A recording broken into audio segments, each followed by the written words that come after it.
കൈ മാറ്റി അങ്ങനെ പിടിക്കുന്ന വെള്ളത്തിൽ സൂര്യ അവിടെ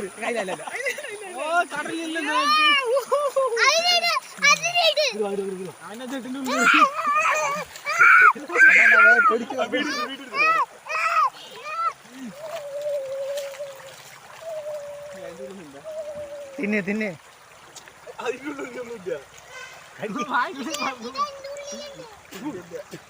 ഞാൻ വെള്ളത്തിൽ മീൻ പിടിക്കാം